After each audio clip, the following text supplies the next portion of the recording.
हरियाणा सबसे पहले तो सबसे बड़ा जो इशू है जो मुझे समझ में आ रहा है, और ये पैन हरियाणा है कि भारतीय जनता पार्टी ने लोगों को एक विश्वास दिलाया था कि हरियाणा बदलेगा, तस्वीर बदलेगी, विकास के काम होंगे, नौकरियां मिलेंगी। उस मामले में बीजेपी फेल्ड अटरली। जिस मुख्यमंत्री के चेहरे पर आपने 9.5 साल लठ के दम पर पे सरकार चलाई है, अब आप उसको बदल देते हैं तो पंजाबी समाज जो है वो नाराज है। दुष्यंत चौटाला की जहां तक बात है, दुष्यंत चौटाला अगर उचाना असेंबली सेगमेंट से जमानत भी बचा पाए तो it will be a big deal. अगर कहीं और से जननायक जनता पार्टी इस पोजीशन में भी नहीं है कि वो अपनी जमानत तक बचा जाए, क्योंकि बहुत नाराज है। नमस्कार, मेरा नाम है विकास कुमार और जिन्हें सुनते हुए आप यहाँ तक आए हैं उनका नाम है सत सिंह। सत सिंह हरियाणा के रोहतक में रहते हैं, वहीं पैदा हुए, वहीं पढ़ाई लिखाई की और पढ़ाई लिखाई करने के बाद बतौर पत्रकार उन्होंने देश भर की तमाम अंग्रेजी के बड़े अखबारों में रिपोर्ट्स की। आजकल हरियाणा फाइल्स नाम से अपना यूट्यूब चैनल चलाते हैं। तो हरियाणा में चुनाव है, चुनावों को लेकर के सरगर्मी है, तमाम तरह की बातें कही जा रही हैं, कौन आएगा कौन जाएगा, ग्राउंड रिपोर्ट्स हो रही हैं, दिल्ली से विश्लेषण हो रहे हैं। तो मैंने सोचा कि जहां चुनाव है वहीं के पत्रकार से क्यों ना बातचीत की जाए, वही पत्रकार क्यों ना समझाए जो वहीं का रहने वाला है, जो वहां की नस नस को समझता है कि हरियाणा के चुनाव में क्या कुछ हो रहा है। तो यही सब अच्छे से समझने के लिए और आपको समझाने के लिए हमने सतसिंह जी को आमंत्रित किया है। सतसिंह, आपका स्वागत है लोकमत हिंदी में।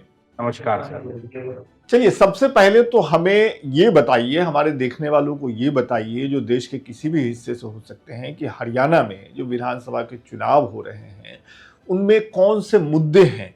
क्या कुछ मुद्दे हैं जिसके इर्द गिर्द चुनाव हो रहा है, जिसके इर्द गिर्द वोटिंग होगी, या नतीजे आएंगे, या हवा हवाई चुनाव हो रहा है। कहने का मतलब ये है कि हरियाणा के चुनाव में मुद्दे क्या हैं। जी, जो इश्यूज हैं हरियाणा के, हरियाणा सबसे पहले तो सबसे बड़ा जो इशू है जो मुझे समझ में आ रहा है, और ये पैन हरियाणा है कि भारतीय जनता पार्टी ने लोगों को एक विश्वास दिलाया था कि हरियाणा बदलेगा, तस्वीर बदलेगी, विकास के काम होंगे, नौकरियां मिलेंगी। उस मामले में बीजेपी फेल्ड अटरली। तो एक तो लोग ठगा हुआ महसूस कर रहे हैं कि भाई कहा क्या किया क्या। कास्ट पॉलिटिक्स के नाम पे आप देखिए, कास्ट पॉलिटिक्स भी कुछ ज्यादा ही बढ़ गया है। लोग एक दूसरे से जब बातचीत करते हैं तो कहीं ना कहीं वो नाम के बाद एक जो सरनेम है उसको लेकर के फिर अपनी भाषा की चयन करते हैं। मुझे फ्रेंडली होना है, ओवर फ्रेंडली होना है, डिस्टेंस रखना है। तो मुझे लगता है लोग एक ओवरऑल जो है ना वो इससे परेशान है। तो मुद्दों की बात है, सबसे बड़ा मुद्दा लॉ एंड ऑर्डर का है। पैन हरियाणा इशू है ये। लॉ एंड ऑर्डर का मैं आपको हालात बताऊं, सबसे सॉफ्ट टारगेट्स हैं डॉक्टर्स, सबसे सॉफ्ट टारगेट है बिजनेसमैन, ट्रेडर्स, जो खुले में अपना व्यापार करता है या डॉक्टरी का पेशा करता है। अब एक डॉक्टर ने क्लिनिक खोला है तो उसके पास 700-800 पेशेंट डेली आते हैं, गांव से आते हैं, और उनको धमकी मिलनी शुरू हो गई। और धमकी एक डॉक्टर के साथ रोहतक में ऐसा हुआ कि एक बंदे ने पहले पैसा मांगा, पैसा डॉक्टर ने नहीं दिया, तो एक बंदा बकायदा उनके ऑफिस में आके बैठ गया कि मैं मैसेंजर हूं, और आपने आपको कहा था पैसे का इंतजाम करने के लिए, वो पैसा आपने नहीं पहुंचाया, देना है या नहीं देना है। आप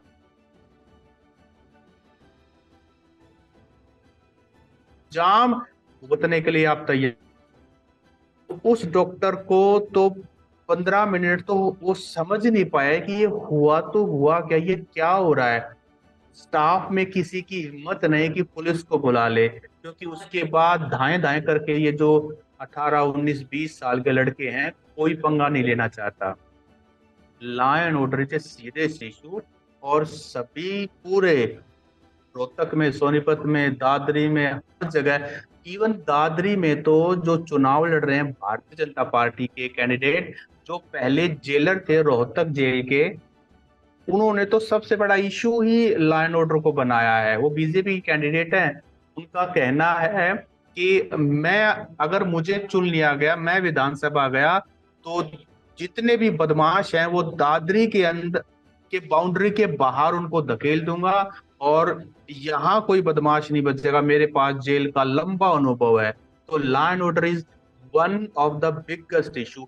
अनएम्प्लॉयमेंट, अनएम्प्लॉयमेंट ऐसा इशू है सर कि वो कहते हैं ना कि लास्ट कड़ी, सबसे कमजोर कड़ी जो हमारे देश में है वो गरीब परिवार है, किसान, जिनके पास लैंड बहुत ही फ्रैक्शन में, 1 एकड़, आधा एकड़, 2 एकड़, 1.5 एकड़, मार्जिनलाइज्ड फार्मर्स हैं। उनके बच्चों को मिलती थी फौज में नौकरी। अग्निवीर इशू आने के बाद उनके लिए हो गई है समस्या, क्योंकि अग्निवीर के अंदर वो जाता है, लड़के की शादी नहीं होती कि भाई हम अपनी लड़की आपको दे देंगे, जब तक शादी होकर पहला बच्चा होगा तब तक वो रिटायरमेंट आ जाएगा। पूरी उम्र इसको कैसे अपने बीवी बच्चों को कैसे पालेगा। तो अनएम्प्लॉयमेंट में भी स्टेट के रिलेटेड इश्यूज हैं। सरकारी नौकरी स्टेट के अंदर है नहीं, है तो उसमें अगर एग्जाम, पहले एग्जाम नहीं होता, एग्जाम होता है तो पेपर लीक हो जाता है। अगर पेपर हो भी जाए तो इंटरव्यूज, रिटर्न होने के बाद इंटरव्यूज नहीं आते, इंटरव्यूज हो जाते हैं तो फिर जो है परिणाम जारी नहीं किया जाता। और परिणाम जारी अगर हो भी जाए तो फिर पॉलिसी बदल जाती है। सीटीए की यहाँ पर एक कॉमन एलिजिबिलिटी टेस्ट इन्होंने रखा था।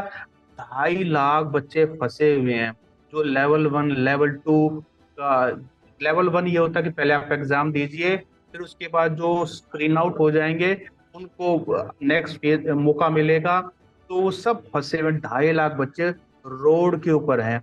जब सभी चुनाव के प्रत्याशी कैंपेनिंग कर रहे हैं तो उस समय ये बेरोजगार बच्चे, कभी भूपेंद्र सिंह हुड्डा के घर के बाहर, अगर आपकी सरकार आ गई तो आपको हमारा ख्याल करना है, आपका स्टैंड क्या है। कभी नायाब सैनी के पास दिल्ली, कभी चंडीगढ़, इन बच्चों ने, मतलब मैं ये कहूँ they are literally on road. Rohtak में तो उन्होंने बकायदा, जैसे पशु मेला लगता है ना, तो मैंने उन्होंने बेरोजगार मेला लगाया। कई दिनों तक यहाँ इस तरह से ये पॉलिटिशियंस के पीछे भाग रहे हैं, कभी गाड़ियों के पीछे भाग रहे हैं। पुलिस जो है इन पे, मतलब जो है जिस तरह से बर्बरता कर रही है। तीसरा और main issue sir agrarian issue, किसानों का इशू। किसानों को जो 2020 में किसान आंदोलन हुआ, 13 महीने चला, तो लोगों को बहुत गुस्सा है। तो उनको लगता है हमें एमएसपी तो दी नहीं आपने, क्योंकि 2014 में सरकार बनाने से पहले यहाँ हमारे लोकल नेता, बीजेपी के नेता कुर्ते निकाल करके और वो रोड पर आए थे कि हम एमएस स्वामीनाथन कमीशन की रिपोर्ट जो है वो लागू करवाएंगे। और जो सबसे अगुवाई करे थे ओम प्रकाश धनखड़, जो एग्रीकल्चर मिनिस्टर भी बने हरियाणा के, उन्होंने, उनके एग्रीकल्चर मिनिस्टर होते हुए भी एमएस स्वामीनाथन कमीशन रिपोर्ट को लागू नहीं किया। तो लोग बहुत नाराज हैं। तो ये एग्रेरियन जो इशू है, जिसमें एमएसपी का भी है, और आंदोलन में बैठे उनकी, उनके साथ जो इतना लंबा उनको स्ट्रगल करना पड़ा, और विमेन के इश्यूज भी, एक बड़ी नाराजगी जो है महिलाओं की है।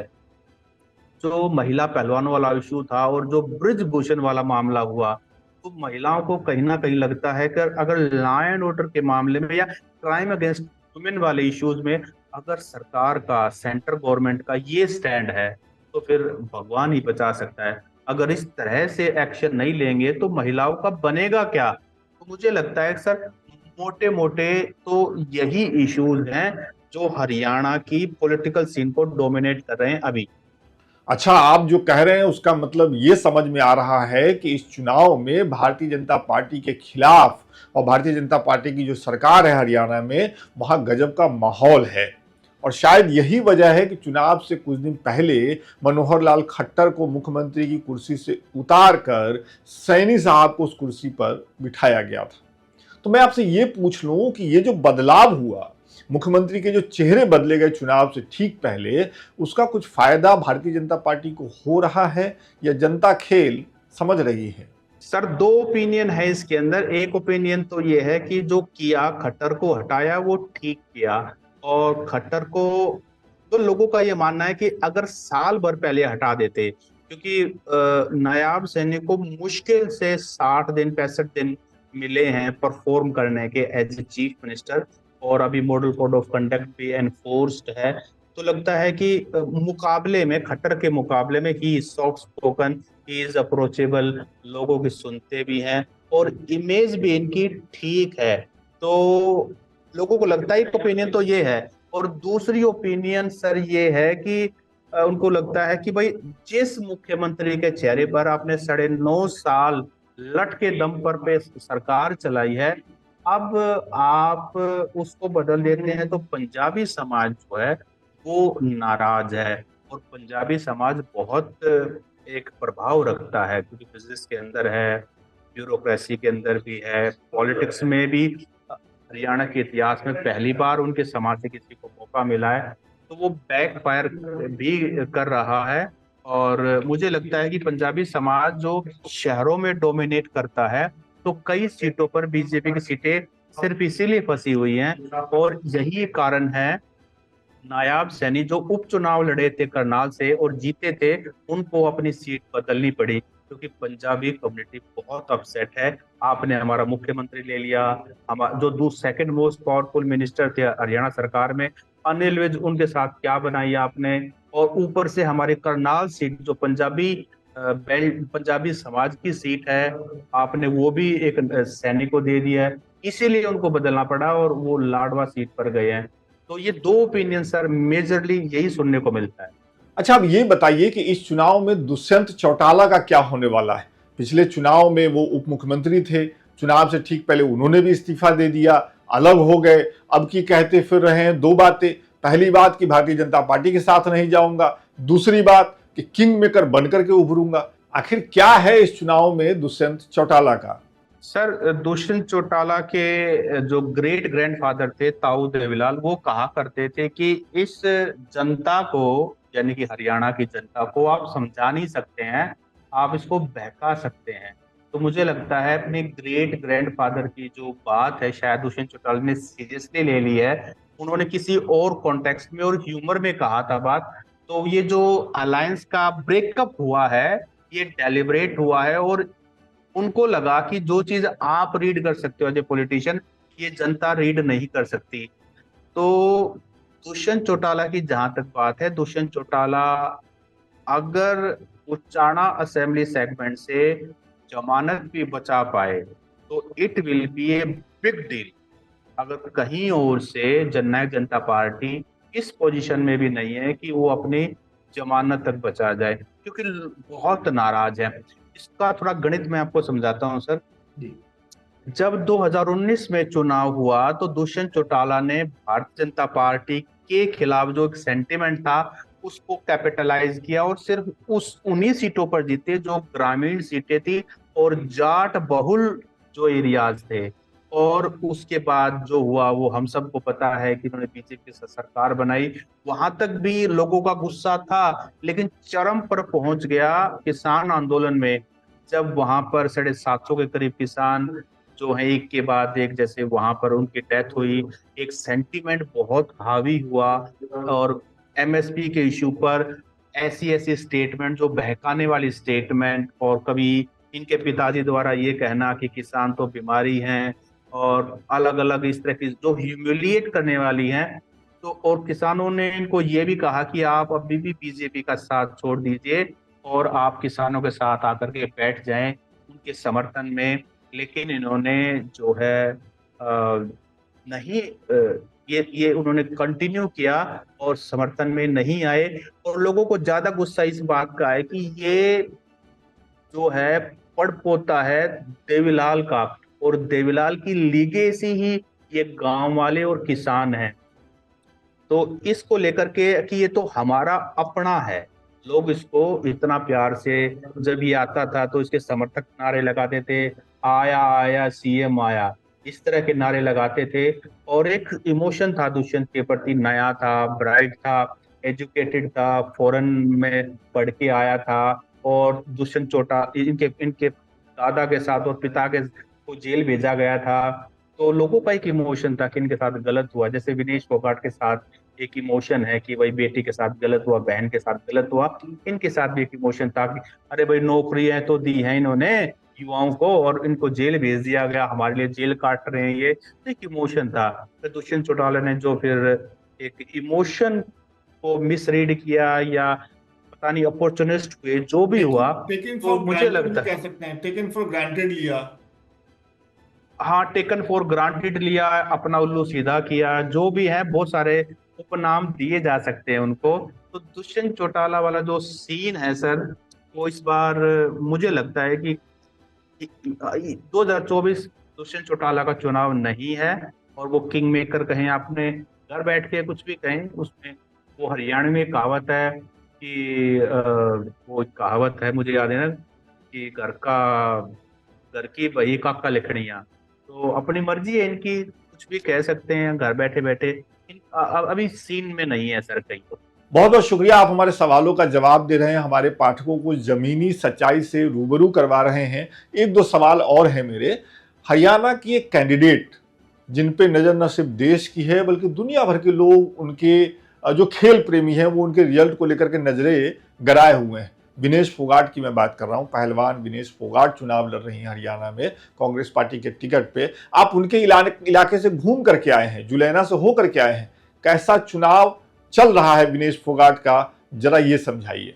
जी, विनेश फोगाट जुलाना जींद डिस्ट्रिक्ट का असेंबली सेगमेंट है जुलाना, और जुलाना में बाई चांस कल ही होके आया हूँ, तो मेरे पास फ्रेश रिपोर्ट है सर। जो जुलाना में ग्रामीण इलाका है, जाट बहुल इलाका है, विनेश भी जाट समाज से आती हैं, हालांकि उनकी छवि जो है एक इंटरनेशनल एथलीट के रूप में है, रेसलर के रूप में, कास्ट, कलर, क्रीड, लैंग्वेज सबसे ऊपर है। लेकिन जब वो चुनाव पे आते हैं तो वहां पर ये भी एक कैलकुलेशन है कि आप किस कास्ट से आते हैं। तो इनके इन लॉज जो हैं वो ये जुलाना असेंबली सेगमेंट के अंदर ही ये इनकी शादी हुई है। और विनेश जो है, जब इन्होंने चुनाव की शुरुआत की तो ये मतलब एक अलग तरह से स्टार्ट किया था, फिर धीरे धीरे जैसे जैसे चुनाव के अंदर एंटर करते गई, रियलिटी जो है हरियाणा की या देश की जो राजनीति है उसकी सच्चाई से धीरे धीरे इनको रूबरू हुआ। उनको लगा कि स्टार अपील एक बात है, लेकिन अगर आपको चुनाव लड़ना है तो आपको मुद्दों की बात करनी होगी। अगर चुनाव लड़ना है तो आपको लोगों के अंदर जाना पड़ेगा। आप एसयूओ के बाहर खड़े होकर के और आप सिर्फ लोगों से सिर्फ ज्ञान देते रहेंगे, ज्ञान लोगों के पास बहुत है। आपको लिटरली उनको पर्सनली उनके हार्ट को टच करना पड़ेगा। उनको ये विश्वास दिलाना होगा, अगर मैं विधायक बनी यहाँ से तो मैं अपने वोटर्स का, इलेक्टोरेट का पूरा ध्यान रखूंगी, और जो तुम्हारी जन समस्याएं हैं उनको भी उठाऊंगी, और उसके साथ साथ जो तुम्हारी मेन डिमांड है नौकरियों वाली, उसका भी ध्यान रखा जाएगा।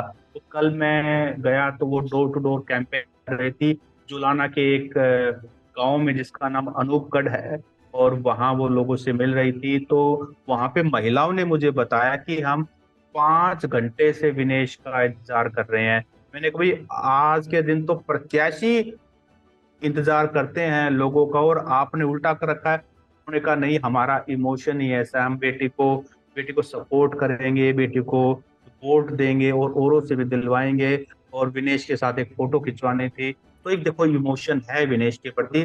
लेकिन सर वहां थोड़ा सा गेम दूसरा भी है। दूसरा गेम ये है कि आईएनएलडी और बीएसपी के साथ डॉक्टर सुरेंद्र लाठर लाठर साहब जो हैं बीजेपी से टिकट मांग रहे थे, लेकिन उनको टिकट नहीं दिया गया, जो भी कारण रहे। तो लाठर साहब वहाँ के लोकल हैं, पिछले शायद साल भर से वो काफी एक्टिव है। उन्होंने लाइब्रेरीज वहाँ बच्चों के लिए कॉम्पिटिटिव एग्जाम्स के लिए तैयारी करने के लिए वहाँ ओपन की हैं। कुछ बच्चों को प्राइवेट सेक्टर में नौकरी भी दिलवाने में कामयाब हुए हैं, मिलनसार हैं, सोशली बहुत कनेक्टेड रहते हैं। और लाठर जो उनका सरनेम है, लाठर सरनेम के वहाँ 8 गांव हैं जो बड़े बड़े गांव हैं, तो वो भी उनको सपोर्ट कर रहे हैं। खुद वो जाट समाज से आते हैं। तो ये सारे फैक्टर जो हैं वो काफी भारी पड़ रहे हैं, और धीरे धीरे सुरेंद्र लाठर का जो चुनाव है वो ऊपर जाता जा रहा है। जहां विनेश फोगाट की बात करें तो विनेश फोगाट ने एक पीक से शुरू किया था जब वो आई थी, लेकिन रियलिटी धीरे धीरे धीरे जो है ना आ रही है, क्योंकि फाइनेंस भी जुटाने होते हैं अगर आपको चुनाव लड़ना है। अब डिफरेंस ये है कि करीब असली चुनाव शुरू होता है रात को 8 बजे के बाद। अब 8 बजे के बाद अगर आप लोगों को छुट्टी नहीं देंगे तो वो आपके कैंप के अंदर नहीं बैठेंगे। और दूसरी तरफ जो पुराने लोग हैं जो सोशली कनेक्टेड हैं तो उनमें 8 बजे के बाद भीड़ बढ़ती है क्योंकि वहां भुट्टी मिलती है। तो यहाँ कहीं ना कहीं मुझे लगता है कि अब उनको सुधार करने की जरूरत है नहीं है, मैं तो ये नहीं कह सकता। लेकिन मैं आपको ग्राउंड रियलिटी बता रहा हूँ जो चुनाव की सच्चाई है, यहाँ वो कमजोर उनका पक्ष दिखाई दे रहा है। अब आखिरी सवाल मेरा ये है कि हरियाणा में जो हरियाणा कांग्रेस है उसमें हद दर्जे की गुटबाजी दिख रही है। वैसे तो विश्लेषणों में, खबरों में ये कहा जा रहा है कि कांग्रेस पार्टी की स्थिति अच्छी है हरियाणा में, लेकिन इस गुटबाजी की वजह से कहीं ऐसा तो नहीं होगा कि पार्टी ऊपर ही ऊपर एक आत्मविश्वास में है और जब रिजल्ट आए तो पार्टी को कहना पड़े कि कुछ गड़बड़ हो गया या ईवीएम को दोष देना पड़े। आप समझ रहे हैं ना मेरा इशारा? तो मुझे ये बताइए कि हरियाणा कांग्रेस में जो गुटबाजी है वो इस चुनाव में पार्टी की सेहत पे कितना असर डाल सकती है? सर जमीन पे स्थिति ये है, अभी तो एक ही पक्ष रह गया, वो भी हुड्डा का पक्ष रह गया। जैसे टिकट एलोकेशन के अंदर सभी ने देखा कि हुड्डा की चली है, बाकी जो कुमारी शैलजा की चली है वो मुश्किल से 5 सीटें आप ये कह सकते हैं कि उनको दी गई है, 90 में से 5। सुरजेवाला अपने बेटे को टिकट दिलवा पाए, एक दो और सपोर्टर्स को टिकट दिलवा पाए। तो जो बाकी सीट है सभी की सभी सीटें जो हैं चौधरी भूपेंद्र सिंह हुड्डा के कहने से, उनके प्रभाव से और उन पर विश्वास करके दी गई है कि अगर आप इतने बड़े सेगमेंट को टिकट दिलवा रहे हो तो जिताना भी आपकी जिम्मेदारी है। तो दिखने में ये सही बात है कि देखो दो कैंप तो बिल्कुल सीधे सीधे दिखाई दे, तो एक दूसरे के अपोजिट खड़े हैं, हुड्डा एक तरफ और दूसरी तरफ कुमारी शैलजा। सुरजेवाला जी चूंकि वो खुद चुनाव नहीं लड़ रहे, उनके बेटे का चुनाव लड़ रहे हैं, उनको पता है कि अगर वो एक लिमिट से ज्यादा हुड्डा को एक्सपोज करेंगे या हुड्डा को कमजोर करेंगे तो उनकी बेटे की सीट जो है वो फंस जाएगी। क्योंकि पूरे हरियाणा में जाट किसी भी असेंबली सेगमेंट में हो, भूपेंद्र सिंह हुड्डा के नाम पर वो वोट इन्फ्लुएंस होता है। तो एक लिमिट तक एक बहुत ही मॉडरेट तरीके से सुरजेवाला जी चल रहे हैं। उनको पता है, वो तो है ना कि राजा की जो जो जान है वो तोते की गर्दन में है। तो मुझे लगता है कि अभी सुरजेवाला जी का बेटा चुनाव लड़ रहा है बड़े सदैव पर। कुमारी शैलजा की बात करें, कुमारी शैलजा जी जो पोजीशनिंग कर रही हैं, अभी बेसिकली तो पोजीशनिंग कर रही हैं कि अगर अभी मैंने पोजीशनिंग की तो मुझे चुनाव का परिणाम जो भी आएगा उसमें मुझे फायदा होना चाहिए, मेरे सपोर्टर्स के काम होने चाहिए। लेकिन अगर आप हरियाणा के इंटीरियर में आएंगे, लोगों से बातचीत करेंगे, तो आप ये जब ये पूछेंगे कि भाई हरियाणा के लिए हुड्डा ने क्या किया, तो आपको 1 2 3 4 5 6 7 8 9 10 उनके समर्थक गिनवा देंगे। लेकिन ये पूछेंगे तो कुमारी शैलजा ने क्या किया, तो मुझे लगता है कि वन भी स्टार्ट नहीं हो पाएगा।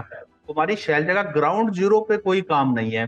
कितने लंबी समय तक सांसद रही हैं ये, यूनियन मिनिस्टर रही हैं, कोई काम नहीं है। और इनके सपोर्टर्स और इनके एरियाज में भी कोई काम नहीं है।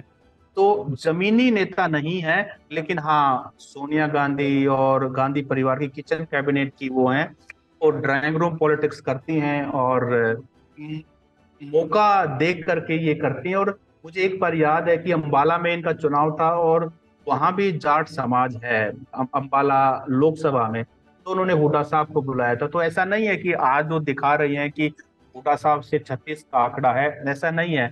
लेकिन वो समय के हिसाब से पोजिशनिंग करते हैं, उनको पता है कि आर्म ट्विस्टिंग जो आप कर सकते हैं, क्योंकि वो तो चुनाव लड़ नहीं रही हैं, इनके परिवार का भी कोई चुनाव नहीं लड़ रहा है, समर्थक लड़ रहे हैं। और समर्थकों के लिए जिस तरह से हुड्डा भिड़ते हैं, हुड्डा जबरदस्ती करते हैं, आर्म ट्विस्टिंग तक कर देते हैं, पार्टी हाईकमांड के साथ भी थोड़ा सा मामला उलझा लेते हैं, तो कुमारी शैलजा को उस तरह का लीडर नहीं जाना जाता। तो मैं ये मानता हूं कि कुमारी शैलजा बस एक लिमिट तक करेंगी और कांग्रेस के अंदर रहकर ही वो सब कुछ करेंगी, तो लोगों को पता है। लेकिन अगर कुमारी शैलजा नाराज होती हैं बियॉन्ड अ सर्टेन लिमिट, तो दलित समाज जो है उन पे जरूर एक गलत मैसेज जाता है। चाहे उदय भान जी एचपीसीसी के प्रधान हैं और वो भी दलित समाज से आते हैं, लेकिन मुझे लगता है कि वो जो स्टिंग है ना, वो स्टिंग कुमारी शैलजा के पास है, उदय भान जी के पास अ, दलित इमोशन वाले को कैपिटलाइज नहीं किया जा सकता। तो ये हुड्डा की भी मजबूरी है कि कुमारी शैलजा को कम से कम एक गुड टर्म्स में रखें। अगर वो उनको बहुत ज्यादा प्लेकेट नहीं करते हैं तो गुड टर्म्स में रखना मजबूरी है।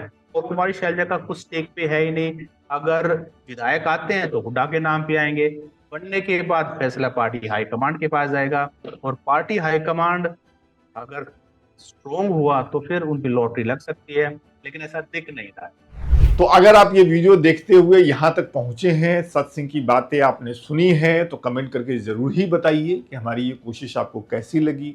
क्या अगर इससे कुछ समझ में आया, क्या तस्वीर आपके लिए साफ हुई, क्या आपके दिमाग में, आपके मन मस्तिष्क में ये साफ हुआ कि हरियाणा का चुनाव किस तरफ जा रहा है। वैसे एक बात नोट कर लीजिएगा, चुनाव हर कुछ दिन में बदलता है। वोटिंग से एक दिन पहले, एक रात पहले चुनाव बहुत ज्यादा बदल जाता है, इसलिए इसे कहा जाता है कि ये क्रिकेट की तरह होता है, कभी भी कुछ भी बदल सकता है। लेकिन आज की स्थिति यह है, जब हम सत्सिंह से बात कर रहे थे तो ये इस तरीके के विश्लेषण बनते हैं हरियाणा चुनाव को लेकर के। आपकी क्या राय है कमेंट करके हमेशा की तरह बताइए, और देखते रहिए लोकमत हिंदी। और आखिर में आपको बता दें कि ऑफ कैमरा का हमारा लेटेस्ट एपिसोड भी आ चुका है। अगर आपने देख लिया है तो अच्छी बात है, नहीं देखा है तो देख लीजिए, बगल में लिंक आ रहा है। बहुत बहुत शुक्रिया एक बार और आप